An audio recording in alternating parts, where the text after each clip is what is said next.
When you think of electricity, you think of Edison. When you think of radio, you think of Marconi. But there is one electrical genius who is nearly forgotten. A man who dreamed of giving the world an unlimited supply of energy. His name was Nikola Tesla, and he was the master of lightning.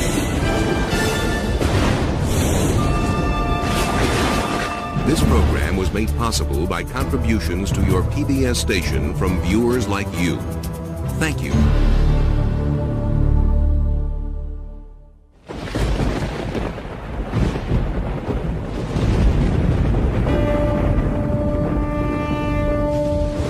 The progressive development of man is vitally dependent on invention.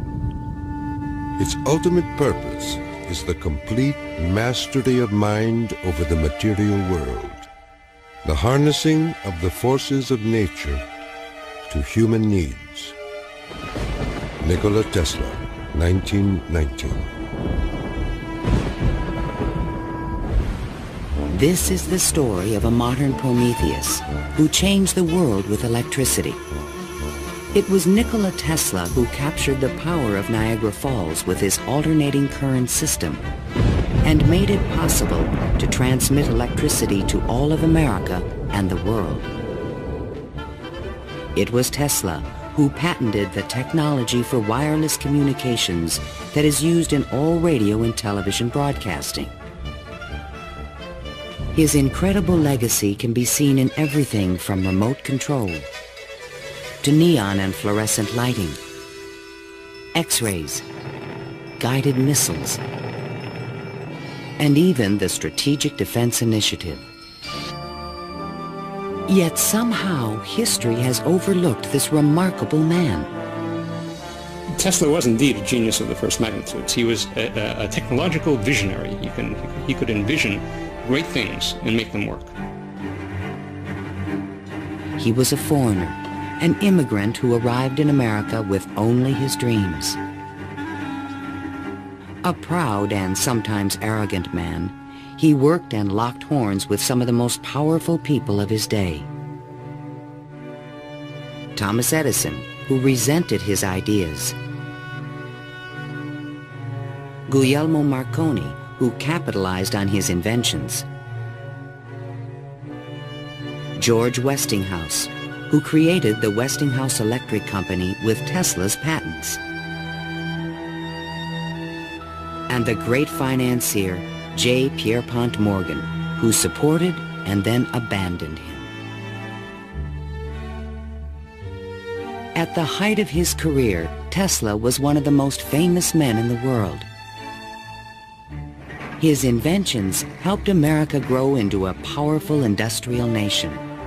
His ideas created billion-dollar corporations. But Tesla was not a practical man. Always driven toward the next great breakthrough, he failed to protect his commercial interests. In the end, others made fortunes with his inventions, and he wound up penniless and rejected. Money does not mean to me what it does to other men. All my money has been invested in inventions to make man's life a little easier. He was a visionary genius. There aren't many of them. And he was willing to give his life to his visions. We have to evolve means for obtaining energy from stores which are forever inexhaustible. What I intend to show you now, step by step, is how I finally reached my dream.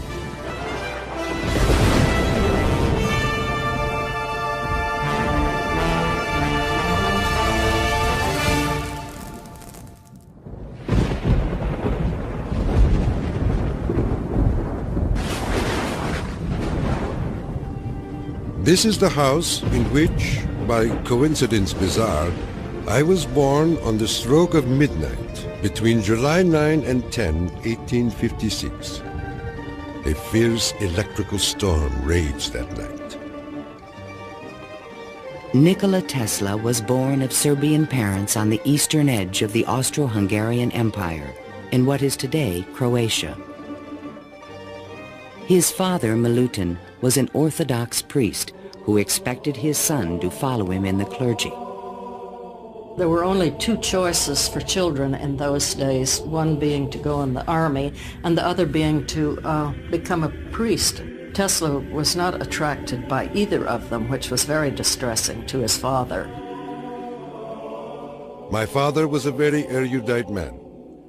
The training he gave me comprised of guessing one another's thoughts and repeating long passages of verse. My mother descended from one of the oldest Serbian families in the country.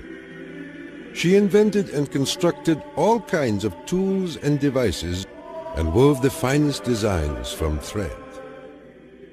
Her fingers were nimble enough to tie 3 knots in an eyelash.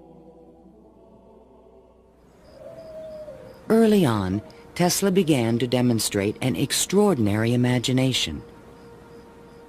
In my boyhood, I suffered from a peculiar affliction due to the appearance of images, often accompanied by strong flashes of light. I was quite unable to distinguish whether what I saw was tangible or not. To give an example, I was fascinated by a description of Niagara, and I pictured in my imagination a big wheel run by the falls. I told my uncle that one day I would go to America and carry out this scheme. Then, at the age of 17, while preparing for the seminary, Tesla contracted cholera, and the brush with death changed his life forever. In one of the spells, which was thought to be my last, my father rushed into the room. "Perhaps," I said, "I may get well if you will let me study engineering." "You will go to the best technical institution in the world," he solemnly said. I came to life like another Lazarus, to the utter amazement of everyone. In 1877, at the age of 21, I traveled to Graz, Austria to begin my college education. Here, I quickly became obsessed with the science of electricity. I wanted to know more of this wonderful force. Every spark produced 1,000 echoes in my brain. In 1831, in England, Michael Faraday had discovered the principle of electromagnetic induction, which made it possible to generate electricity. Faraday discovered that if you have an electric circuit in a changing magnetic field, it would induce an electric current to run in the wire. So this was the invention of the method of inducing, of creating oscillating or AC electric currents. And it was that invention that Tesla later harnessed into the electrical system that drives our civilization. Early electric motors operated on direct current electricity, but required a system of sparking connections to induce a rotary effect in the machine. I remarked to my professor that the design of generators and motors could be greatly improved by using currents that alternated. He embarrassed me greatly in front of my classmates, saying, "Mr. Tesla will never accomplish this. It is a perpetual motion scheme." Meanwhile, in America, Thomas Alva Edison had begun to experiment with vacuum tubes, producing the first commercial incandescent light bulb in 1878. Edison and Tesla would soon cross paths in a gargantuan technological struggle between direct and alternating current electricity. In 1880, Tesla moved to Budapest, where he found employment with the Central Telegraph Office. Here, his idea for an AC motor began to haunt him. In my room, I could hear the ticking of a watch with 3 rooms between me and the timepiece. A carriage passing at a distance of a few miles fairly shook my whole body. The whistle of a distant locomotive vibrated so strongly in my ears that the pain was unbearable. To recover from these attacks, I took long walks in the city park. One afternoon, which is ever present in my recollection, the sun was just setting and reminded me of Goethe's glorious passage. The glow retreats. Done is the day of toil. Upon its track to follow soaring. As I uttered these inspiring words, the idea came to me like a lightning flash. I fell to my knees and drew a diagram in the ground. Tesla perceived a whirling field of energy. He suddenly knew he could recreate this rotating field by powering the coils of a motor in different steps or phases, like the pistons of an engine. The resulting forces of magnetic attraction and repulsion would literally twist the rotor in a circle, the electrical equivalent of the wheel. And all this was accomplished with alternating currents. It would soon turn the wheels of industry around the world. The strength of Tesla's mind was almost certainly in this sense of visualization, be able to see things move in front of him. You see, it was not a perpetual motion scheme.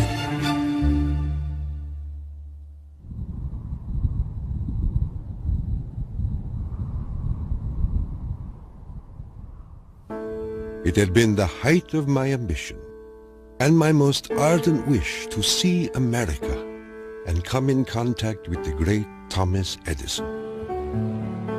Accordingly, I undertook the voyage, and after losing my money and tickets and passing through a series of mishaps, including a mutiny in which I almost lost my life, I landed on these blessed shores with 4 cents in my pocket. Tesla arrived in New York on June 6, 1884.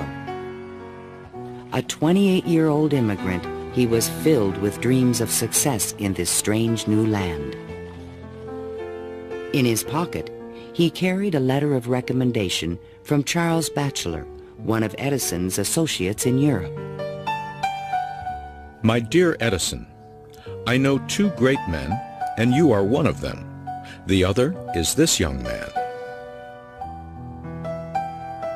Tesla came to America because he had tried to get his alternating current motor produced in Germany, and I believe in France as well, without any success. And he realized that there was probably only one person in the world who could help him with it, and that was Thomas Edison. New York had had electricity since the late 1870s. Edison installed his first DC power station on Pearl Street, near the financial district, in 1882. He did this with help from the great Wall Street financier, J. Pierpont Morgan. But the system was far from perfect. Electricity was a very new thing. Most people didn't understand what it was all about. They were very afraid of it. There were fires breaking out. The horses on the streets would get shocks through their shoes and run away. So it was a very exciting time for Edison. I was thrilled to the marrow meeting Edison. This great man had revolutionized the world with his incandescent lamp. And I was burning to show him my motor that ran on alternating currents. Edison had built his business on the direct current system, and any talk of alternating currents was an aggravation to him. The problem with direct current is that you can't change the voltage. What you generate, that's what you get. And if you generated the power at too high a voltage, you would blow out lamps at the other end. If you generated the proper power for the lamps and you want to go any great distance, then you need copper wire that's as thick as your arm. And the Edison people said, well, that's all right. We'll just have a power station every mile or so. DC was sufficient to power lights and run motors, but it could not be transmitted efficiently over long distances. By raising and lowering the voltage, AC could solve the problem of distance, but a working AC motor did not exist. In spite of their differences, Edison hired Tesla to improve the performance of his DC generators. Tesla said he was promised $50,000 if he was successful. The offer seemed too good to be true. I entered the Edison Machine Works, where I undertook the design of DC dynamos and motors. My regular hours were from 10:30 a.m. till 5 a.m. the next day. When I completed the task, I went to Edison for payment, and he laughed. Edison was very amused by this. Said, "You just don't understand our American sense of humor, Mr. Tesla." So Tesla had had enough by that time, and he picked up his hat and walked out. Tesla paid dearly for his pride. I lived through a year of bitter tears and hard labor, digging ditches for Edison's underground cables. But he was still determined to develop his AC motor. With help from a group of investors, he opened a laboratory on Liberty Street, only a few blocks from Edison's offices. There, he began to assemble a prototype of the motor he had envisioned 7 years earlier. Along with it, he developed all the components of the system of AC power generation and transmission still used today. In May of 1888, Tesla was ready to unveil his motor to the world. The subject which I now have the pleasure of bringing to your notice is a novel motor which I am confident will at once establish the superior adaptability of alternating currents.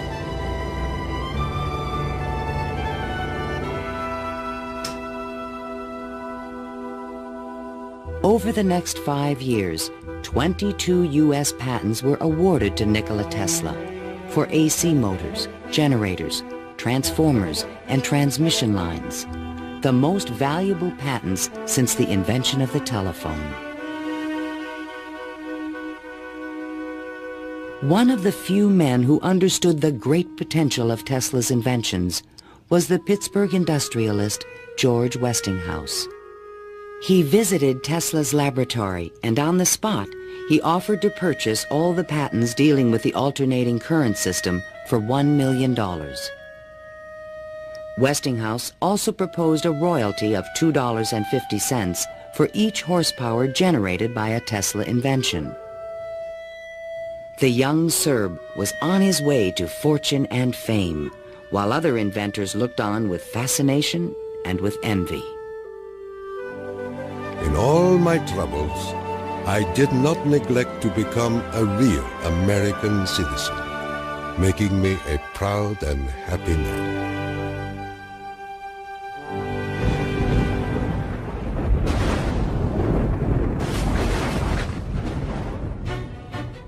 During the late 1880s, Edison began a negative media campaign to discredit the alternating current system of electricity being developed by Westinghouse and Tesla. It became known as the War of the Currents. My personal desire would be to prohibit entirely the use of alternating currents. They are as unnecessary as they are dangerous. Edison employees demonstrated the dangers of alternating current by electrocuting animals in public demonstrations. Just as certain as death, Westinghouse will kill a customer within 6 months after he puts in a system of any size. None of his plans worry me in the least. An Edison associate suggested using alternating current as a means of executing criminals. A test took place at New York's Auburn State Prison in 1890. Several gruesome attempts were required to kill the victim. disgusted witnesses claimed his spinal cord burst into flame. The infliction of the death penalty is not only barbarous and inhuman, but unnecessary as a factor in the scheme of modern civilization. The War of the Currents came to a dramatic head in 1893. The Columbian Exposition in Chicago was to be the first World's Fair lighted by electricity.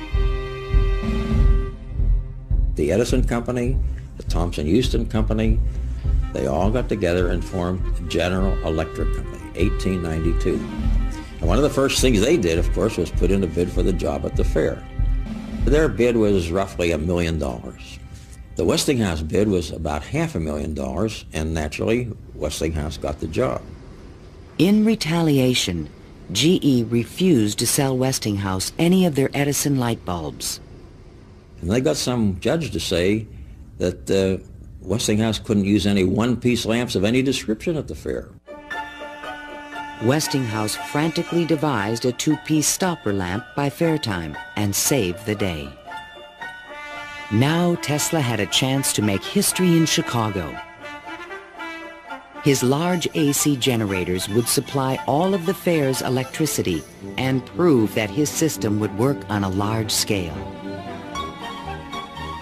On May 1st, 1893, 100,000 eager spectators filed into the fairgrounds, awed by the gleaming neoclassical architecture.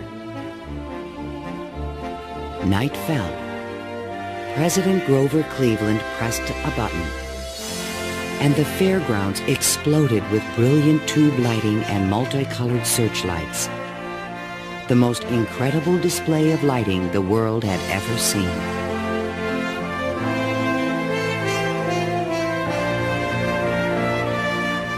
In the great hall of electricity, the public could see that the Tesla-Westinghouse system made it all possible.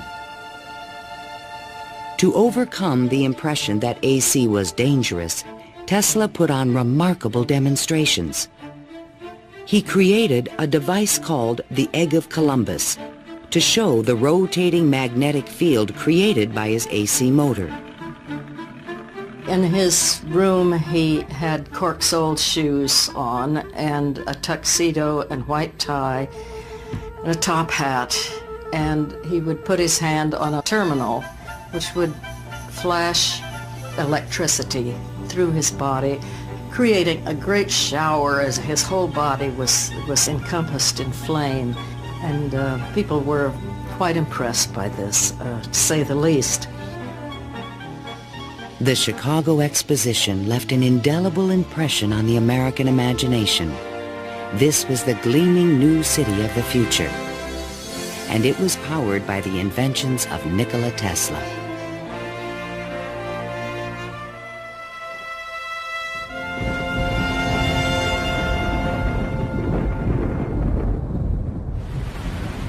Since childhood, Tesla had dreamed of harnessing the power of the great natural wonder called Niagara Falls. The famous British physicist Lord Kelvin was now head of an international commission to find a way to use the fall's power. He had sent a cable to all the other members of his commission, and it said, "Trust you avoid the gigantic mistake of alternating current." But all this dramatically changed when Lord Kelvin attended the Chicago Exposition and saw the AC system in operation. A contract was immediately awarded to Westinghouse Electric to power the mighty cataract with AC. The technical challenge was daunting.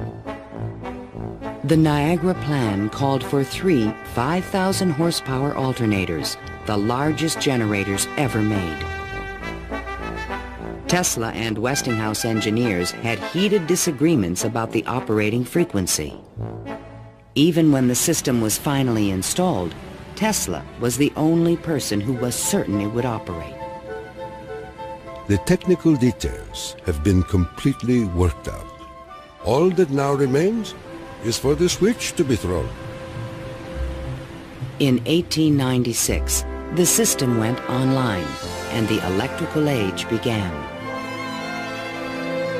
The waters of the upper Niagara turned enormous water turbines connected by shafts to the massive 5,000 horsepower generators. The current from the generators was stepped up with transformers to 22,000 volts and sent out over long-distance lines, then stepped back down to light municipalities and power motors of Tesla's design. The Niagara Falls Gazette proclaimed, "This morning, the streetcars of this city are moving by Falls power. Hereafter, the Falls must work to earn their living." Imagine my surprise when 30 years later I saw my boyhood plan carried out at Niagara and wondered at the unfathomable mystery of the mind.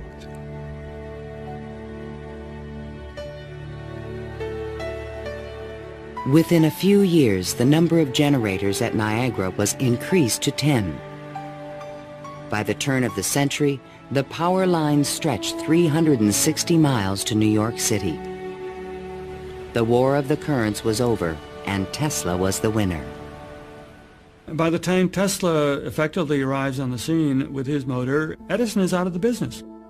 He's basically written out of his own company. This was something Edison would not soon forget. In spite of the success of AC, Westinghouse had overextended his company's resources, leading to severe financial difficulties. In order to save the company, Tesla said that he tore up his royalty contract for $2.50 per horsepower generated. Today, this agreement would be worth trillions. Had the inventor been tricked again? This is something that we've never found any record of in the Westinghouse annals. We do have something which is a memorandum of agreement about that, but it was never signed. But Tesla was ready to move on. I had already perceived enough to get the idea that energy could be transmitted and received without connecting wires in between. He was convinced his next invention would make him a millionaire once more.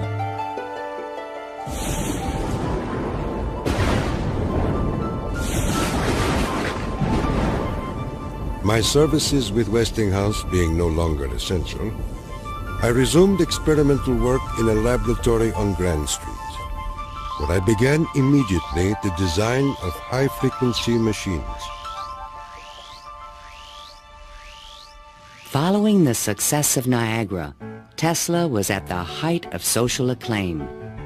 Everyone wanted to know more of this mysterious foreigner who was transforming the world with his electrical inventions. So far as personal appearance goes, no one can look upon him without feeling his force. His cheekbones are high and prominent, the mark of the Slav. His eyes are blue, deeply set, and they burn like balls of fire. Franklin Chester, the Citizen. Why was he so well known and so popular? It's because the technological advances that he made were so directly related to the relief of the drudgery that people had to endure in their work lives. They could see what he did helped them personally. Every evening, Tesla showed up at Delmonico's, the most expensive restaurant in town, to be shown to his special table. He is fanatical about his dress, usually sporting a fine waistcoat, white leather gloves, and a derby hat on his head. He is meticulous about his health and drinks a glass of whiskey a day, saying it will increase his life expectancy to 150 years of age.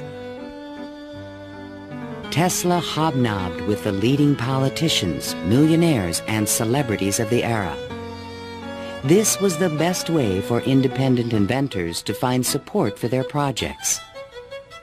His friends were the New York elite, John Jacob Astor, William K. Vanderbilt, and the writer Mark Twain. I have just seen the drawings and description of an electrical machine lately patented by Mr. Tesla, which will revolutionize the whole electric business of the world. One of Tesla's closest friends was Robert Underwood Johnson, editor of the prestigious Century magazine. Johnson's wife was deeply in love with Tesla. My dear Nicky, do leave aside the millionaires and Fifth Avenue for some simple pleasures. From one distinguished only by a great weakness, Katherine Johnson. In fact, the world-famous inventor was also New York's most intriguing bachelor. The fact that he never married, I think, had almost nothing to do with his interest in women. It appeared that he was always very interested and was attractive to women. Many women sought his attention. The beautiful and wealthy socialite Flora Dodge, and even the famous French actress Sarah Bernhardt. But in spite of his charisma, Tesla was only interested in his inventions. He had so many phobias that he couldn't have had close relationships with women. He didn't like most of the jewelry that they wore or the perfume, and he couldn't bear to touch hair. And and in fact, he didn't like to shake hands. And so these are all things that do tend to discourage intimate relationships. The inventor even claimed that he destroyed his sexuality at the age of 40. A certain French actress kept coming to me and made it impossible for me to concentrate. It's a pity, too, for sometimes I feel so lonely.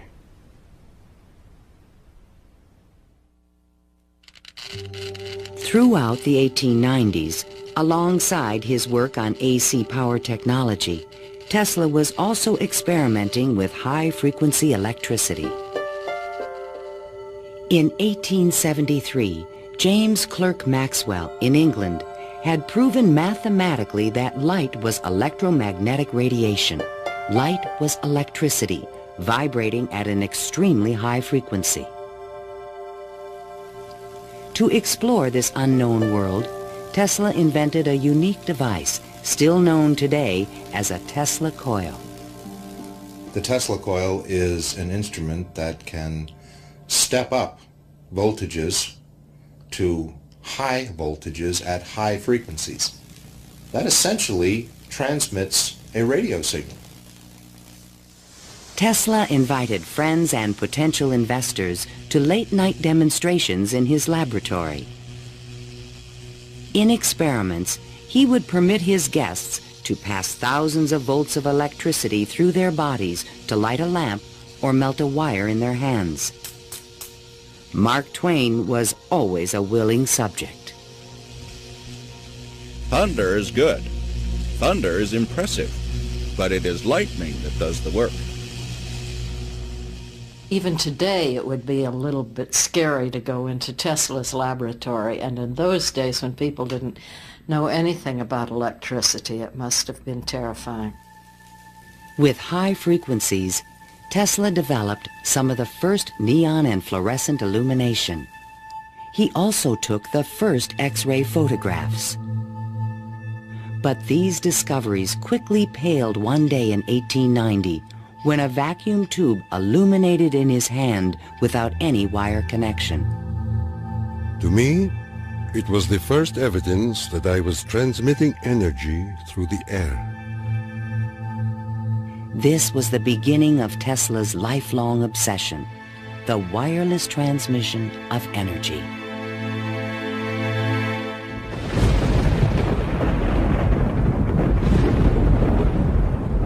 In 1892, Tesla was invited to Europe to present the results of his high-frequency experiments.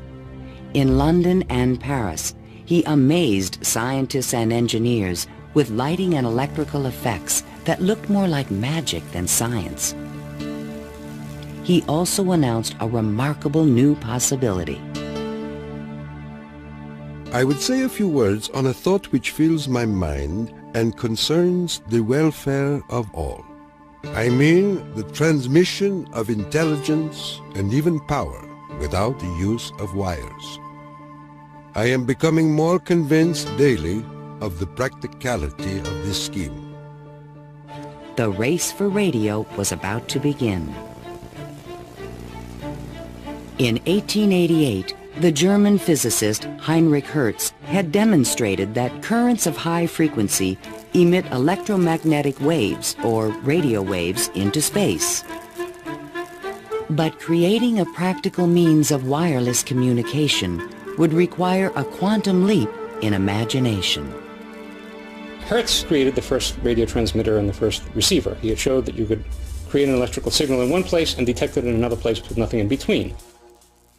While in England, Tesla befriended Sir William Crookes, the discoverer of radiant matter. Crookes was a mystic and believed that human beings could communicate telepathically when they were attuned to high-frequency brainwaves. Tesla was skeptical, but one night in his bed he had a powerful and disturbing vision. I saw a cloud carrying angelic figures, one of whom gradually assumed the features of my mother. In that instant, a certitude, which no words can express, came upon me that my mother had died. And that was true. Tesla was convinced that he and his mother were tuned to the same frequency. His otherworldly experience would soon lead him to another revolutionary invention. On his return to New York in 1893, Tesla banished himself from social life and disappeared into his new laboratory on South Fifth Avenue. Following his uncanny intuition, he soon discovered that Tesla coils would transmit and receive powerful radio signals when they were tuned to resonate at the same frequency. Tuning is the key to all radio and television transmission. In my laboratory, I could take in my hands a coil tuned to my body and collect 3/4 horsepower anywhere in the room without any tangible connection. Sometimes I would produce flame shooting out from my head and run a motor in my hands, or light 6 or 8 lamps. By early 1895, Tesla was ready to transmit a signal 50 miles to West Point, New York. He could now produce 1 million volts with his new conical coil. But that year, on the Ides of March, disaster struck. Fire broke out in the building which housed Tesla's laboratory. Everything was lost. Utterly disheartened and broken in spirit, Nikola Tesla, one of the world's greatest electricians, returned to his room in the Gerlach yesterday morning and took to his bed. He has not arisen since. I was devastated. What could I say?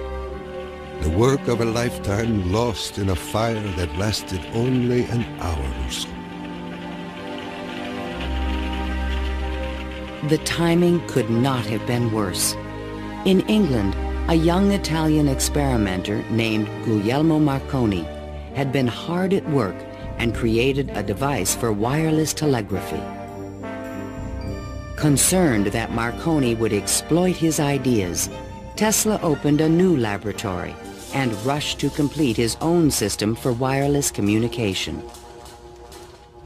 This patent, filed by Tesla in September 1897, is the fundamental technology for radio.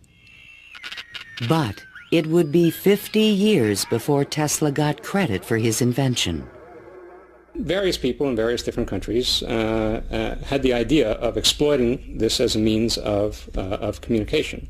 But I think Tesla was the one with the real vision, in which you would broadcast signals on a definite carrier frequency, and then you would have a series of antennas that were sensitive to one frequency only, tuned to a certain frequency, and would detect just one of these signals and make an intelligible transmission. And once again, his vision describes the world that we live in.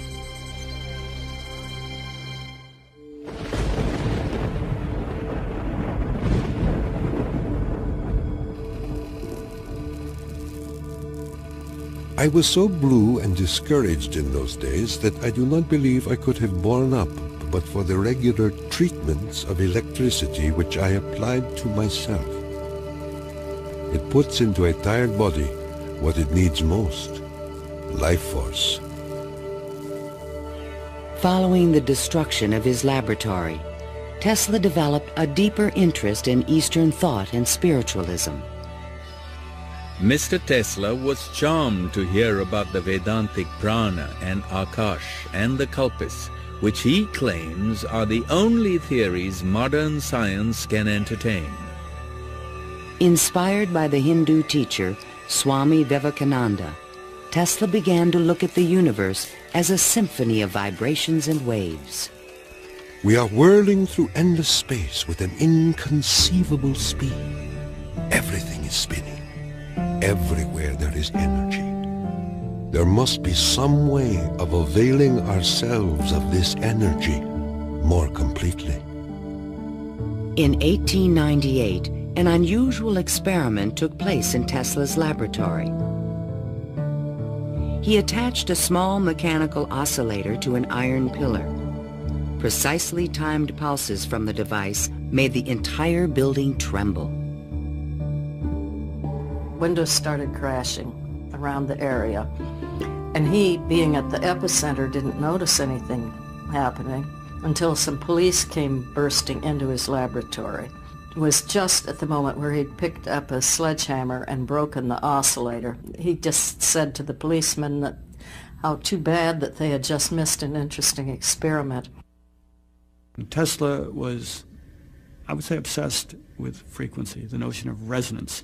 The story where he takes the device and puts it on the girder in his office and, gets the frequency of the building and supposedly, it's an apocryphal story, I'm sure, but it gets right at the core that, hey, if I've got the right frequency, I can move the world. And indeed, he talks about the frequency of the earth, and that if he can do that, he can, almost literally split the earth in half. Meanwhile, Marconi was doing more practical things and succeeded in transmitting a signal 5 miles on the Salisbury Plain in England. Not to be outdone, Tesla decided to introduce an entirely new invention. In a specially constructed pool, potential backers were amazed to see the inventor controlling the motions of a small mechanical boat with no wires attached to it. This was the world's first radio-controlled device. The machine even seemed to think.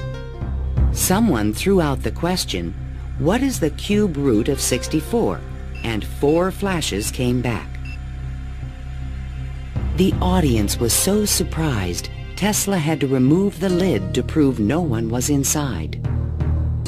Tesla developed his radio-controlled boat in 1898 and patented it and thought it was an armament for war.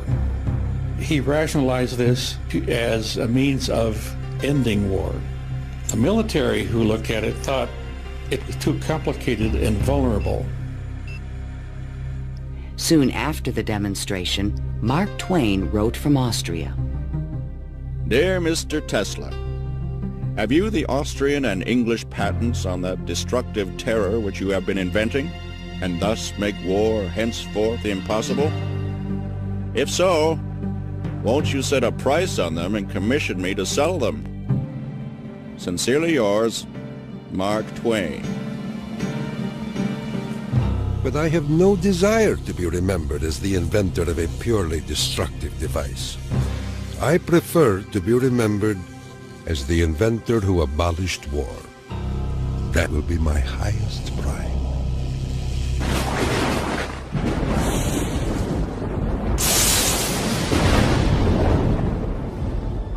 In the summer of 1899, Tesla moved to Colorado Springs, Colorado, to conduct a series of secret experiments. He told curious local reporters that he intended to send a wireless message from Pikes Peak to Paris for the Paris Exposition of 1900. But his plans were even more ambitious. I came to the conclusion that it would be ultimately possible, with very little elevation, to transmit electrical power through the upper atmosphere. Just outside the city, he constructed an experimental station with sliding roof panels. A quote in Italian from Dante's Inferno hung by the entrance of the strange wooden structure. It read, "Abandon hope, all ye who enter here." During the construction phase, Tesla studied lightning. Now, I can understand Tesla's fascination with it, because what happens in lightning is that electricity is being transmitted from one place to another. Electric power, not just electric signals, but real electric power is being transmitted from one place to another. And the way it happens is that the air itself breaks down, it ionizes, it becomes what we call a plasma, and therefore for a moment it's a conductor, and it's actually conducting electricity just the way an electric wire conducts electricity. Inside the station, he began to assemble the largest Tesla coil ever built, which he called the magnifying transmitter. An antenna rose 145 feet above the building, crowned with a copper foil sphere. The entire station was, in effect, a machine to create lightning. Late one evening, Tesla put his transmitter to the test. He signaled to an assistant to close the switch. Huge streamers of electricity shot out of the coil and darted through the room. The sound of the exploding discharges was deafening.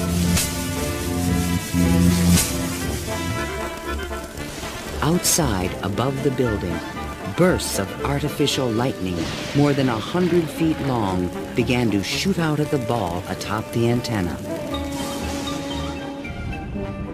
Its thunder could be heard 20 miles away in the small mining town of Cripple Creek.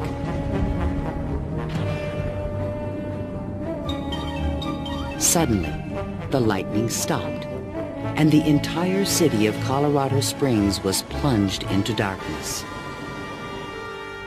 The experiment had set fire to and destroyed the local power company's generator. Residents were furious and began to fear this mysterious stranger. Undaunted, Tesla continued his wireless power experiments for 6 more months. Late one night, an unusual event took place. Tesla noticed a repeating signal being received by his apparatus. To his own amazement, he believed it was an extraterrestrial communication. In a letter to the American Red Cross, he wrote, "Brothers, we have a message from another world. It reads, 1, 2, 3. The press had a field day. If the mystical 1, 2, 3 was impulsed from Mars, as Tesla says, they certainly showed most excellent taste in choosing Colorado Springs. It is a rule in inventional science. When you're going to tell one, tell a good one. And men have become great in this way. Colorado Springs Gazette. Though widely ridiculed for his claim, Tesla may have been the first to detect radio waves from space. I believe that Tesla could have gotten these signals from space. We are getting them today, and these are the radio telescopes. That's what radio telescopes do today, receive signals from space. They are not from alien civilizations, but they are from the sun and from the stars. On January 7th, 1900, Tesla boarded a train back to New York City. Perhaps he had mastered the power of lightning, or at least that's what he believed. The law which I discovered in Colorado is wonderful, and it means that results undreamed of before will be possible. as soon as a large plant is constructed in accordance with my plan. See the excitement coming.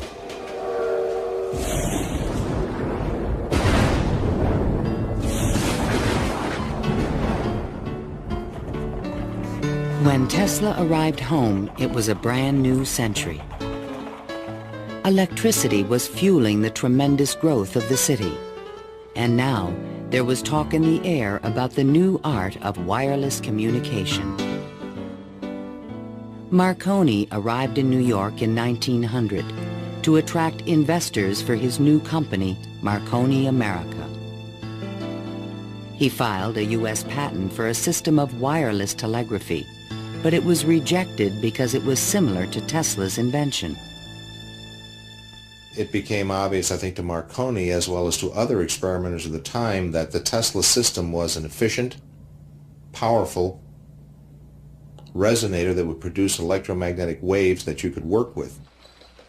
Confident in the future, Tesla took up residence in the Waldorf Astoria Hotel and wrote a sensational article for Century magazine. First, let us ask, what is the spring that drives all?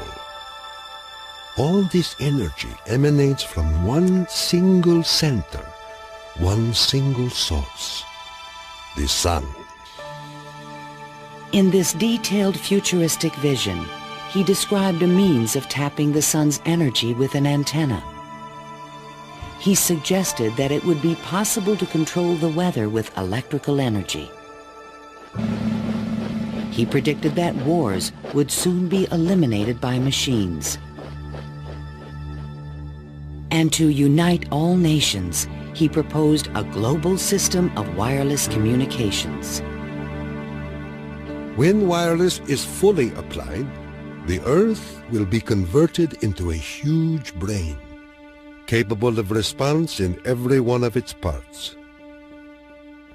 It tells us about a vision he had for both power and communications, that he wasn't going to think small. He was going to think globally on this. And that's all very nice if it works. The idea of a global communications network was very appealing to one of the world's most powerful men, J. Pierpont Morgan. He agreed to invest $150,000 into Tesla's worldwide radio broadcast center. But the inventor's real plan was to transmit without wires industrial levels of electrical power. Tesla chose to keep this a secret from his investor. In the summer of 1900, Tesla moved to Shoreham, Long Island, and began construction of a huge tower and plant called Wardenclyffe. This Tower of Dreams was made entirely of large wood beams and rose 187 feet above the ground.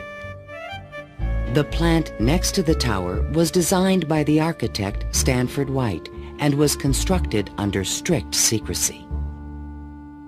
He certainly could have sent signals across the Atlantic with no trouble with a station of that magnitude. But he was still pursuing wireless power transmission. The tower would light up at night, shooting sparks, making noises. Such experiments, they alarmed the whole area. Then, on December 8, 1901, Marconi took another step forward and transmitted his famous letter S across the Atlantic. Tesla dismissed the Italian's advances. Marconi is a good fellow. Let him continue. He is using 17 of my patents. The simple fact about Marconi is that he used Tesla's system to transmit signals and claimed that these were ideas that he had developed himself. Morgan began to doubt the wisdom of his investment.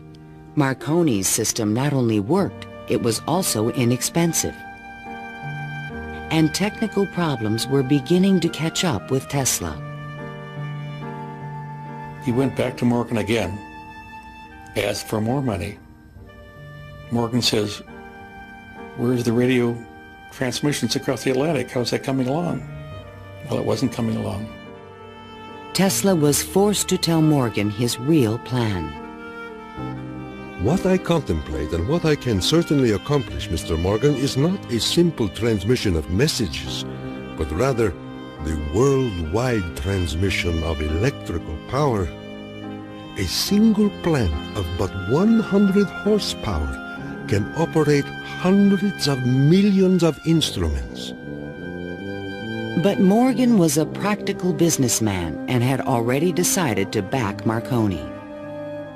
I have received your letter, and in reply would say that I should not feel disposed at present to make any further advances. J. Pierpont Morgan. Word spread rapidly that the investor had pulled out of Wardenclyffe, and Tesla was financially ruined. Late one night in 1903, the residents of Shoreham were astonished to see bright light emanating from the tower and an effect in the air like the aurora borealis. But in fact, Tesla could not transmit wireless power. And his major defect was he was dreaming, but he was doing very few calculations on paper. Because on paper he could have realized that you can transmit power, but not very much power. You can transmit power to hear the radio or for television or for a telephone. But once you want to start turning lights in which you really need high currents, the power gets diluted because space is very large. To his dying day, Tesla believed it could be done. It is not a dream. It is a simple feat of scientific electrical engineering, only expensive. Blind, faint-hearted, doubting world.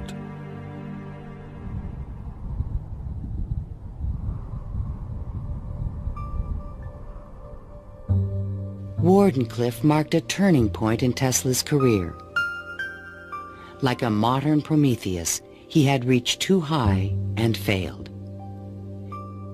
In 1904, the U.S. Patent Office suddenly reversed its previous decisions and gave Marconi a patent for radio.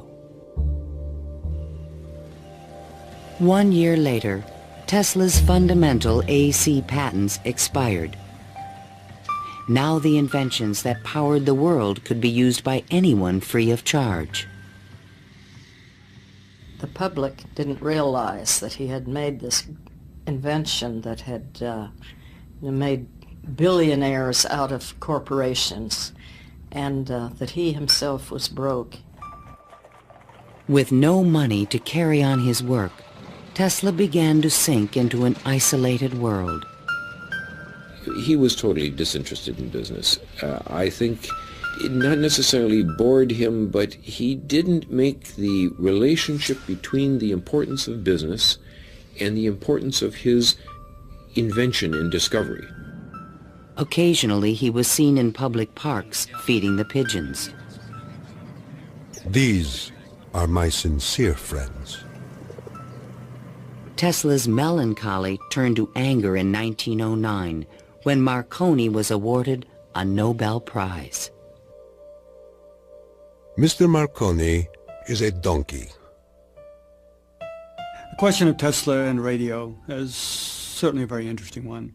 It's clear that Tesla, in terms of certain basic notions of radio, was very early, if not first, in expressing them and even of taking them to the patent stage.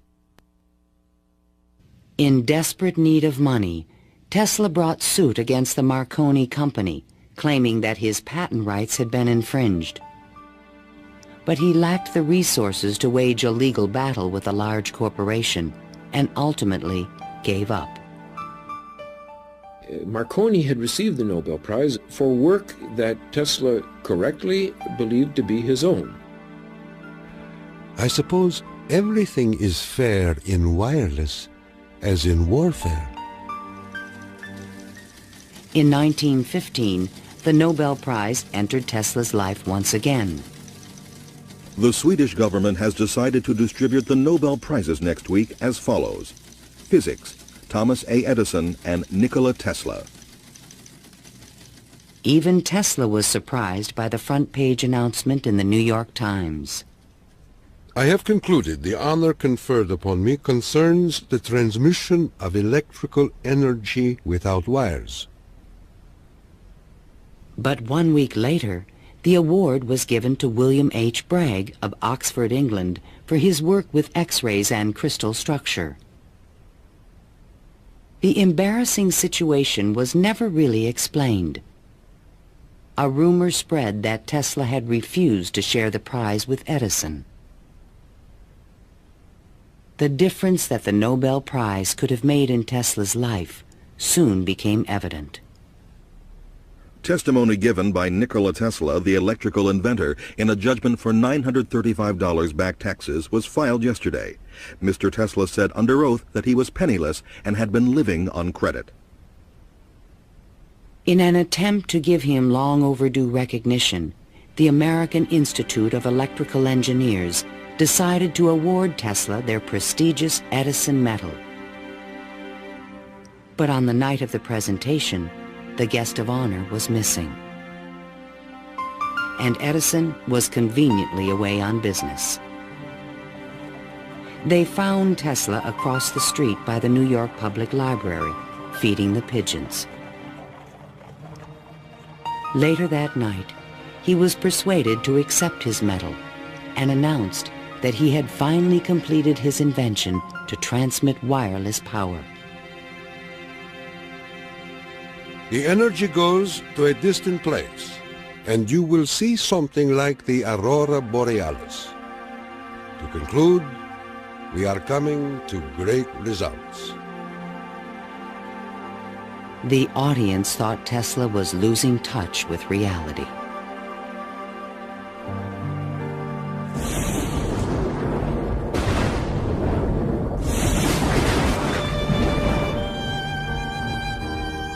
I refuse to accord to some small-minded and jealous individuals the satisfaction of having thwarted my efforts.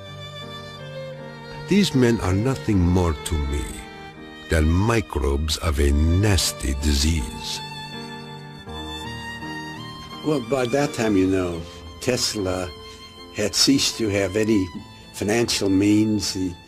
He was virtually dependent on being helped by hotels and people that he knew. He began to bring injured birds back to his hotel room to nurse them. He had more companionship with pigeons in that time of his life than with human beings. Working as a consulting engineer, Tesla managed to maintain a small office and laboratory in the Metropolitan Tower. To change his thoughts, he frequently attended movies in Times Square. Here he could see his futuristic ideas appearing on the screen. But his ideas were only accepted in science fiction movies and magazines. In 1924, there was a news report that while at Colorado Springs, Tesla had invented a death ray machine that shot bolts of lightning. The inventor was strangely quiet on the topic. Meanwhile, a new scientific star, Albert Einstein, had captured the world's attention with his theory of relativity. Tesla continuously attacked the validity of Einstein's work. Scientists today wander through equation after equation that have no relation to reality. If we were to release the energy of atoms, instead of a blessing, it might bring disaster to mankind. But no one took him seriously. I think that every generation of scientists feels that the new ideas that come along that replace their own ideas represent a loss rather than a gain. Tesla believed that Einstein was taking us intellectually in the wrong direction. Rejected by traditional science, Tesla's interests again turned to the esoteric. His intellect seemed to embrace a lot of different areas quite easily. What he lacked were the social skills. And that's that's an enormous shame because it interfered with his ability to use that genius, to be practical. Though nearly a recluse, he would occasionally attend dinner parties at the home of the German poet and mystic George Sylvester Viereck. And he always intrigued the guests. While we were in the midst of talking, an apparition seemed to come into the room. He walked so softly, and he struck us as almost an unearthly creature. And he talked of all sorts of, seemed to me at that time, unreal things, more in the nature of the psychic rather than the scientific. Tesla wrote a strange poem called Fragments of Olympian Gossip and dedicated it to Viereck. While listening on my cosmic phone, I caught words from Olympus blown. The latest tells of a cosmic gun. To be pelted is very poor fun. The meaning of the poem would soon be explained.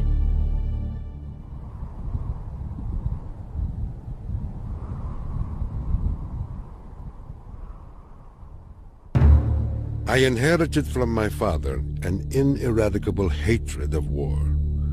But war can be stopped, not by making the strong weak, but by making every nation, weak or strong, able to defend itself. Thomas Edison, America's best-known inventor, died in 1931. That same year, Tesla came back to life. His friends threw him a 75th birthday celebration. Time magazine put his picture on the cover. Letters of admiration poured in from scientists around the world, including a generous Albert Einstein.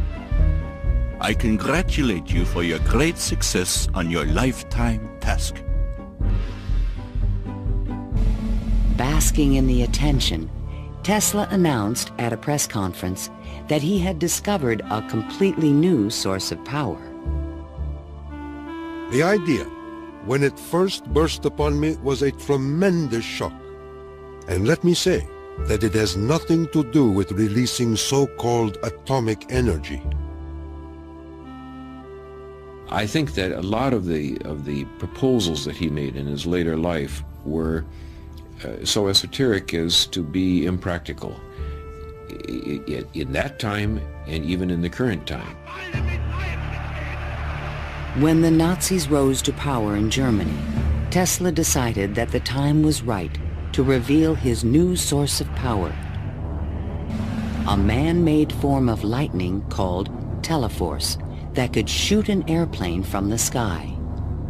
Nikola Tesla, electrical wizard and radio pioneer, announced that he was working on a machine to create a powerful electrical death beam which could wipe out armies in a flash and destroy huge fleets of ships or planes. The concept of using lightning bolts as a weapon certainly is millennia old. It goes back at least to the ancient Greeks. Think of Zeus throwing lightning bolts. The main contribution that Tesla had was to come up with a true scientific, rational, at least concept of coming up with controlling these lightning bolts and projecting them over long distances. Tesla had experimented with this idea while at Colorado Springs. Now he intended to build it on a large scale. His plan was to charge small particles of tungsten or mercury, then accelerate them with lightning force through a special gun with one end open to the atmosphere.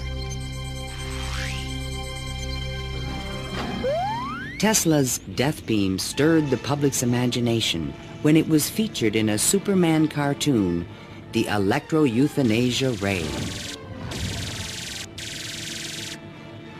but the idea was more than science fiction. Tesla tried to sell this concept to various governments, England, the Soviet Union, and the United States, all Allied powers, and against Germany. He offered his system to England for $30 million, and they entered negotiations. When Tesla demanded payment before sending the final plans, the deal fell through. The British attempted to build their own death beam, but the project was soon abandoned. As the Nazis surrounded Yugoslavia, Tesla attempted to sell a beam weapon system to his former country. There should be needed 9 stations, 4 for Serbia, 3 for Croatia, and 2 for Slovenia, and it will protect our dearest homeland. At this point, even Tesla's countrymen thought he was just a crazy old man. One day in 1937, Tesla started out from his hotel room to feed his pigeons. Suddenly, a few blocks from the hotel, he was hit by a taxi and thrown to the ground. 3 of his ribs were broken. He was 81 years old. Remembering what he did for their company, Westinghouse executives agreed to pay his room and board for the rest of his life. The inventor also received a small stipend from the Yugoslav government. During the Christmas season of 1942, Tesla's death was imminent. Again, he attempted to interest the United States in his beam weapon concept. At the recommendation of 2 government engineers, a meeting of high-level officials was scheduled at the White House for January 8, 1943, to consider his plans. But the meeting never took place. Nikola Tesla, inventor of the Tesla coil, the induction motor, and hundreds of other electrical devices, died last night in his suite at the Hotel New Yorker. On last Thursday night, here in our city of New York, a man who was 87 years of age died in his humble hotel room. On January 10, 1943, Mayor Fiorello LaGuardia of New York paid tribute to Tesla on the radio. He died in poverty, but he was one of the most useful and successful men who ever lived. Were we to eliminate from our industrial world the result of Tesla's work, the wheels of industry would cease to turn, and our electric trains and cars would stop. Our towns would be dark, our mills and factories dead and night. But Tesla is not dead.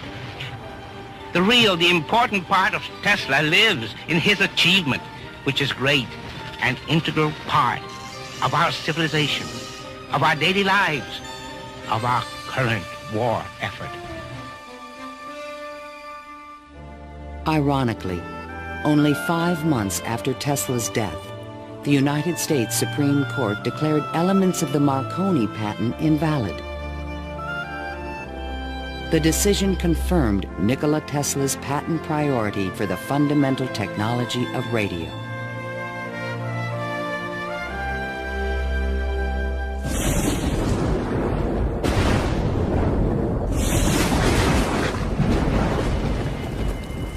Unknown subjects, equipment, experiments, and research of Nikola Tesla, deceased, espionage. Following Tesla's death, fears rapidly increased that he might have invented a powerful new weapon. FBI Special Agent in Charge, P.E. Foxworth, was called in to investigate. He had been informed that Tesla's papers were not secure. Tesla is reported to have completed and perfected his experiments in the radio transmission of electrical power, commonly referred to as the death ray. A distant relative of Tesla, named Sava Kasanovich, is taking steps to get possession of these important documents and plans. Tesla's nephew, Kosanovich, was an up-and-coming Yugoslav diplomat with suspected connections with the communists. He insisted that his uncle's effects be returned to Yugoslavia. Kosanovich had asked the locksmith to come and open the safe, thinking there might be a testament, a will, in the safe. A will was never located. And there was a lot of talk then about secret weapons and negotiations with the USSR. There was all kind of talk, you know. Shortly before his death, Tesla showed a delivery boy a box in his room that he said contained a powerful weapon. A number of people call me and ask me, did I see in the hotel room a certain kind of a box, you know? They were looking for some secret contraption that Tesla had invented. I never saw anything like that. The U.S. Office of Alien Property immediately seized all of Tesla's possessions until their ownership could be established. There's every evidence that they did look through all his papers, because the papers were not in order and certain things were missing. All his technical papers on beam weapons were secretly microfilmed by U.S. military agents. On August 6, 1945, the first atomic bomb was exploded on Hiroshima, Japan. Soon after, the bomb would be in the Soviets' hands. During this period, copies of Tesla's papers on the beam weapon were shipped to Wright Field in Dayton, Ohio.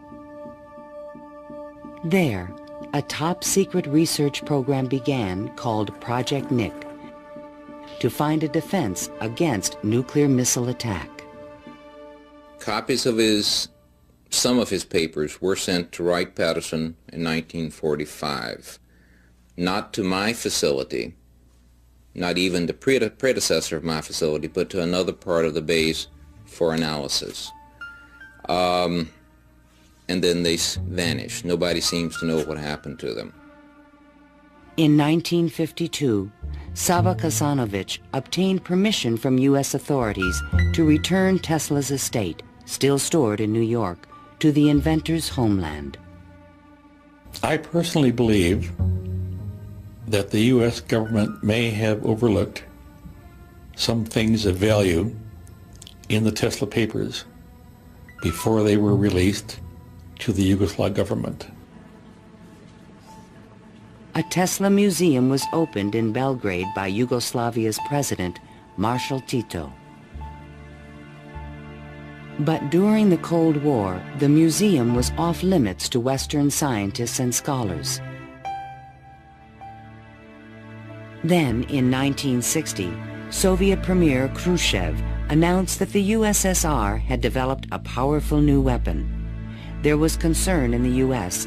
that the Russians may have access to Tesla's missing papers on beam weapons in Belgrade and elsewhere.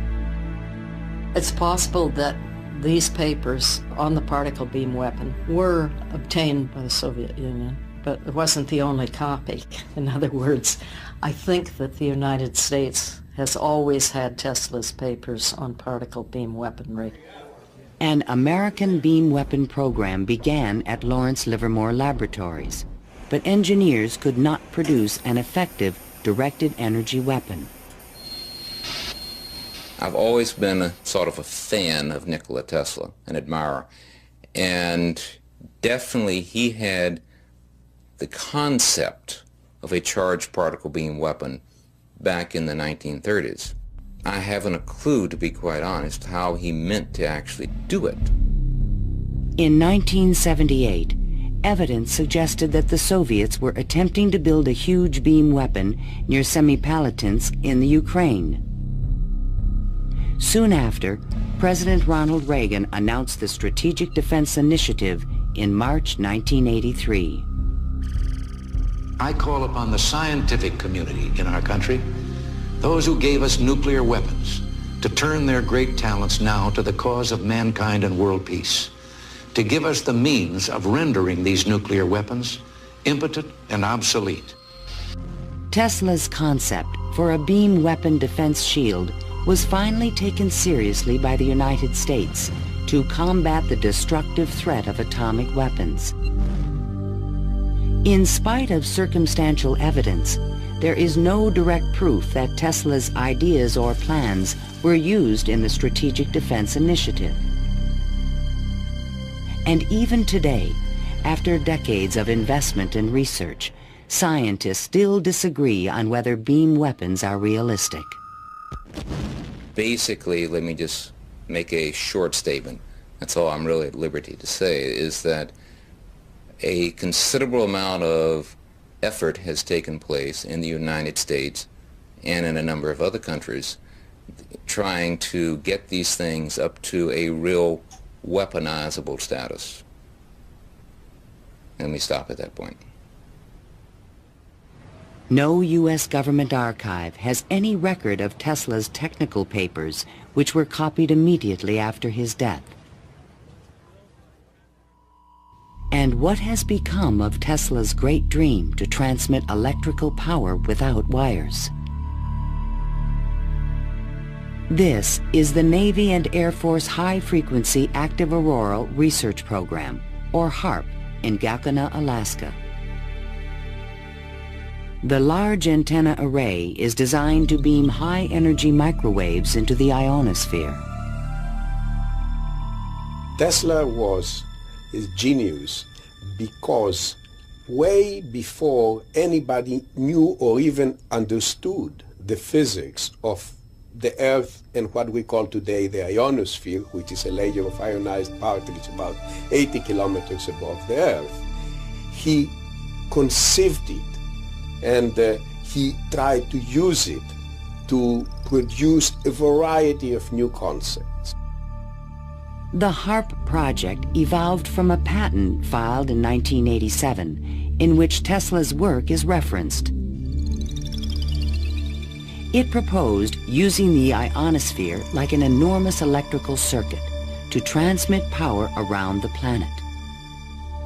It even described a means of changing the weather by superheating portions of the upper atmosphere with microwave energy. Tesla proposed that it might be possible to modify the weather by using radio waves. I believe that this is impossible. Ionospheric modification is still in its early experimental stages, but microwave technology has already made it possible to transmit wireless power with the use of satellites. We go to Alaska, and in Alaska there is natural gas. In order to send it somewhere, you have to create a pipeline. That's very expensive. So we said, all right, let's go into Alaska, create microwaves from the natural gas, send them to a satellite at a particular geosynchronous orbit, put a reflector there, and send it to Japan. And in Japan now, you get the antenna, which transforms these microwaves into 60 hertz, and you get electricity. So you make essentially Tesla's dream. The scientific man does not aim at an immediate result. He does not expect that his advanced ideas will be readily taken up. His work is like that of the planter for the future. His duty is to lay the foundation for those who are to come and point the way. He was special. I mean, he was unique. He was unusual in all sorts of ways. And if we are to understand our own creativity, our own ability to invent, there's an awful lot to be learned by studying the way in which he created. The day when we shall know exactly what electricity is will chronicle an event probably greater, more important than any other recorded in the history of the human race. Then it will be a mere question of time when men will succeed in attaching their machinery to the very wheelwork of nature. See the excitement coming.